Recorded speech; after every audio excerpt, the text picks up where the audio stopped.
Well, Kathryn Bryce, 100 appearances for the Blaze. That's quite a milestone. First things first, what did it mean for you to receive that commemorative cap last week and to step out for the 100th time as part of this team?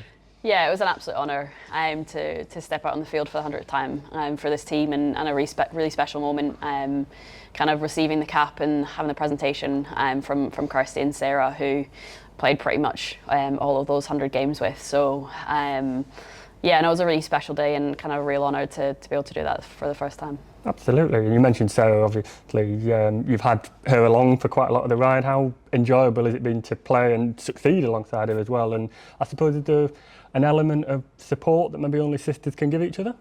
Yeah, I think so. I think it's really special, and probably moments like that kind of remind you of how special it is to be able to share those moments and play so much with your sister, and travel around as a family a lot. Been really lucky. A lot of my cricket that I've played has been with her, and mum and dad have been around and played a lot, all the Scotland stuff and all the Blaze stuff. So yeah, having her there for that moment and to be able to pass on the cap was really special. Absolutely. And when you go back to your first game for the team in 2020 at Lightning, when we were known, what stands out, I suppose, about how you've evolved and how this team has evolved?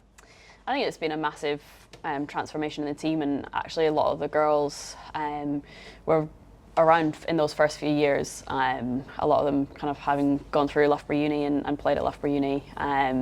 So I think, yeah, as players and people, we've changed and grown a lot.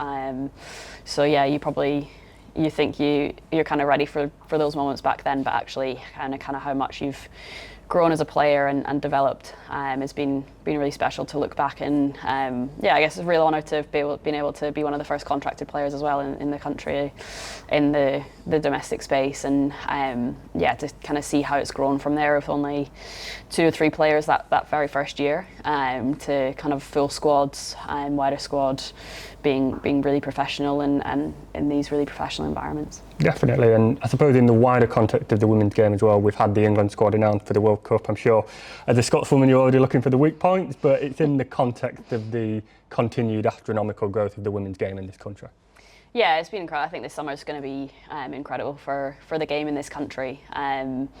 The number of people that have been out supporting women's sport in the last few years, whether it's the rugby, football, even the cricket, I think I remember the 2017 World Cup and how big that was for the game and the support that had, and it's just going to be, with the 100 having been on, I think the support around the country is just going to grow even more than I think we can imagine, so it's going to be a special summer. It should be, yeah, definitely. How have you then, coming back onto the Blaze, how have you worked to develop your leadership responsibilities, I suppose, as you've grown with the team, you've become more of a senior figure in the squad?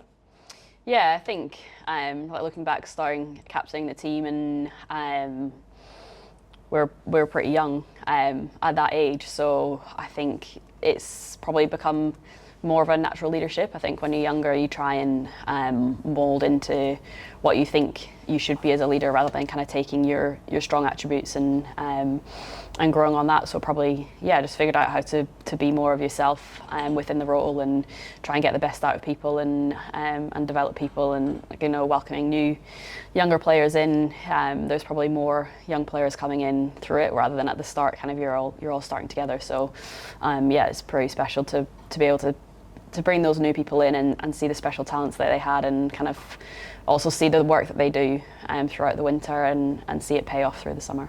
Exactly that, yeah. I suppose looking at those younger players that have come through, what lessons from your own journey would you maybe want to pass on to them from what you've learned?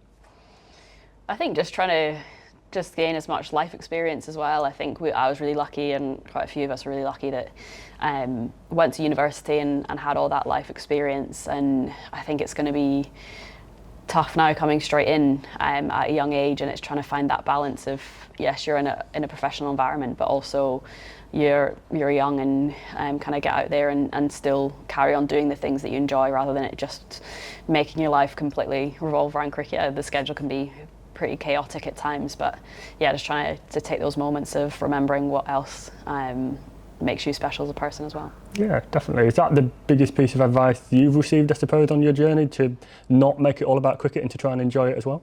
Yeah, I think so, and I guess lucky as well, like doing a lot of it with family, you can kind of get out and Yeah, you spend that kind of merge us together a little bit more probably. But yeah, probably even the last couple of years, kind of getting back more into stuff, golf and all those other things that I enjoyed before, and the music side. Just actually, rather than thinking you're busy all the time, just putting things in the diary and doing them. Yeah, absolutely. And I suppose this milestone, it is a chance to reflect, but it's also motivation as well. You're still part of the team. What are your ambitions that you still have for the Blaze and for yourself going forward?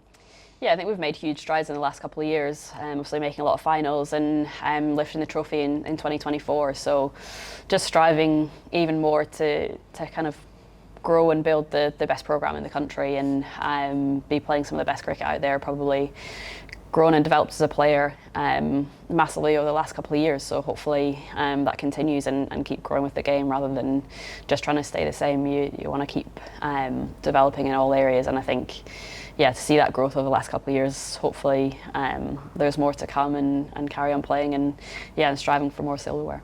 Absolutely. And then finally, if you could describe your relationship with this team and with your fellow players in one sentence, it might be a tricky one to sum up, but how would you do that? Well, I guess it's got actual family in it, but I think it feels like a family, and obviously growing up the other side of the border in Scotland, I think Nottingham's now feels like a place like home, so I think that's really special.